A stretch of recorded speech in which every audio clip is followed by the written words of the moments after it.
Hello YouTube, making another video of my Colt New Agent 1911 Series 90 45 ACP. And my last video I made, somebody made a comment about my recoil slide spring here. After 500 rounds you should replace it. And I'd seen a couple other videos about that and I was wondering. So I went to the local gun range around my house here. I was talking to a fellow there. And he said it was definitely wise because they do wear out, which I kind of have a problem with, but you know, it is what it is, I guess. So I was talking to him about it, and he was showing me the longer springs, probably for a Commander model, not a 3-inch barrel. Well, Commander models come in all sizes. So anyway, I told him I had the two springs instead of just the one. So he said, replace just this one. You don't have to replace the whole thing if you don't want to. He said some people replace it, but majority of the time just replace this spring.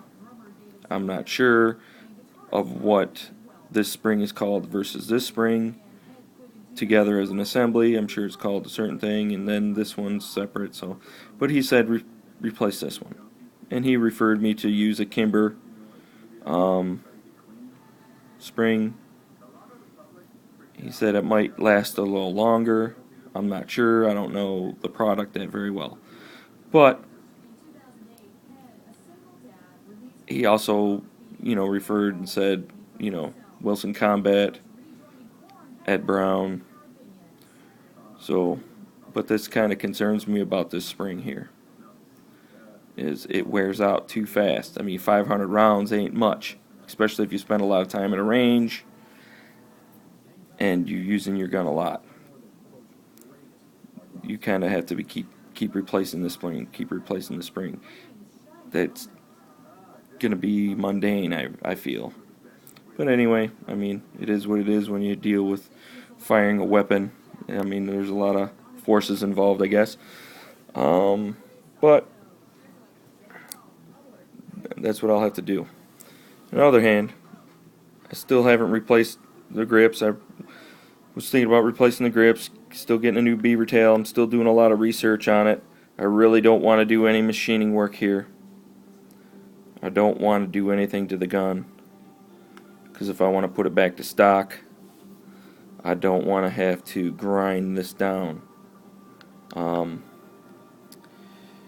I want to find a beaver tail that just drops right in, because this really digs into my side when I have it holstered. Other than that, it works great. When I was at the range shooting it, it worked flawlessly. Other than that, besides finding out about the spring, I enjoy the gun. I had fun. My friend, he shot it. He owns two XD Springfields, a 9mm and a 40. He shot my gun, and he loved it. He would almost want to buy it from me. That's how much he loved the gun. So he might end up with one, a 1911.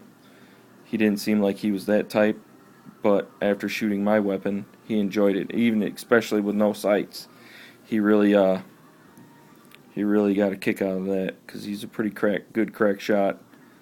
Point shoot, he's better than me. I'm still a novice. He's a little bit more experienced than I am.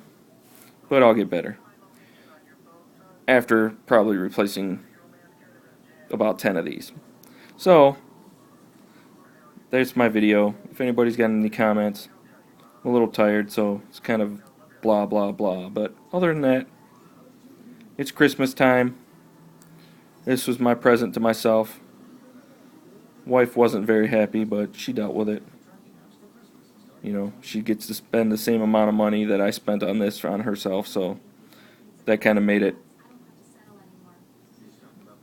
the pill a little bit easier to swallow for her. So here's my gun in pieces, but here, get ready to put it back together. And you guys have a nice Christmas. It's Christmas time, so enjoy yourselves and have a great new year. And if anybody out there that's going to be firing a weapon on New Year's Day or New Year's Eve, don't do it. or if you're going to do it and be irresponsible, at least fire it into the ground and not in the air, because when bullets come up, they must come down. So fire it into the ground. It's a lot safer, and depending on where you're at and where you fire it into the ground, hopefully it doesn't ricochet and harm anybody. But other than that, have fun, enjoy your new year, and after that I'll probably make another video. Hopefully I'll have some modifications on it by then. And this is probably the longest video I made. I'm being a little winded here. But thank you for watching, and here this is it. Thanks.